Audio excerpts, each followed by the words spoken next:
Makalipas ang isang taon, Chris, nandito na nga kami sa Big Buddha at welcome to Big Buddha. Ito nga pala yung unang-unang gusto naming mapuntahan dito sa Hong Kong, ang Big Buddha. Isa rin sa dahilan kung bakit hindi kami natutuloy-tuloy dito ay gawa nga na meron akong lakad palagi pag Sunday at tanghali na ako natatapos.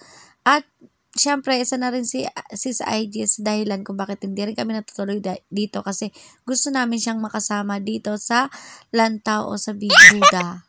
Pero dahil sa tanghali na rin siya nagpapakita sa amin, kaya nga hindi kami natutuloy-tuloy. Pero chika na natin tong araw na to kasi eto na, finally, nandito na kami sa Big Buddha at bucket list check na siya.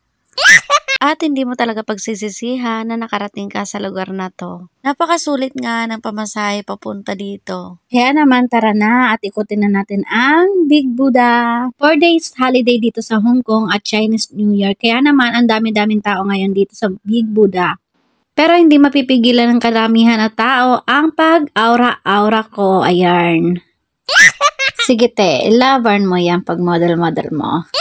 Bala ko pa naman sanang bilangin isa-isa yung step paakyat ng Big Buddha. Kaya lang nakalimutan ko na kasi nagpicture-picture ako. Dahil napuntahan na namin itong Big Buddha at makakalahati na namin napuntahan ang mga lugar dito sa Hong Kong, ay siguro naman ang isang taon namin dito na pag-stay sa Hong Kong ay mauubos namin puntahan ang mga lugar-lugar dito. Wala naman kami balak talaga na libutin ang Hong Kong. Sadyang nangyayari lang talaga. Dahil sadyang gala talaga kami. Swerte mo pag nakakuha ka ng makakasama or makakasama sa galaan, nakapareho mong gala din. At syempre, natagpuan ko na ang kapartner ko in crime sa paggagala. Dito na nga kami sa tuktok ng Big Buddha at eto may mga dumaan na monghe. Monghe ba yan? Tama ba ako? I-correct nyo na lang ako kung mali.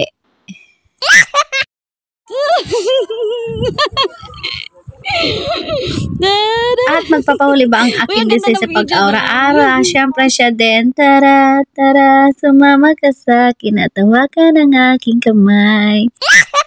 At syempre, i-flex ko tong regalo sa akin ni Sis IG. Iyan pa birthday niya sa akin. Say, Gusay, IG.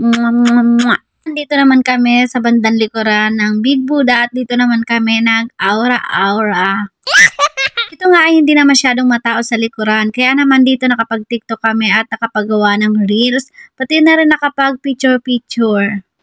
Sa bawat lugar nga na pinupuntahan namin, ay talaga namang sinusulit namin. Picture, kwentuhan, banding, kasi hindi natin alam kung mababalikan pa natin yan. Kaya naman, saan man tayo makarating, saan man tayo dalhin ng ating mga paa, ay sulitin na natin. Enjoy na natin at namnamin na natin ang mga lugar na ating pupuntahan. At gumawa ka ng magagandang memory na mababaon mo saan ka man mapunta. Habang malakas ka pa, ay puntahan mo na yung mga lugar na gusto mong puntahan kung kaya naman ang iyong bulsa. Charis. Upang sa pagtanda natin at mahihina na ang mga paa natin, hindi na natin kayang puntahan yung mga lugar-lugar, masasabi natin na ay hindi ako nagsisisi kasi napuntahan ko yan nung ako'y bata-bata pa. Buti na lang talaga.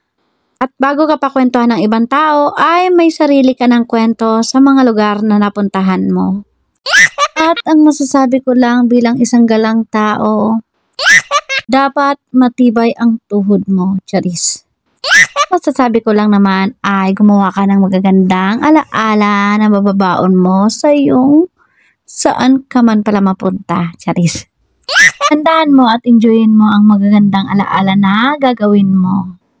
Napakasarap sa pakiramdam na baunin yun. Ang Big Buddha ay one of the best place in Hong Kong, Charis.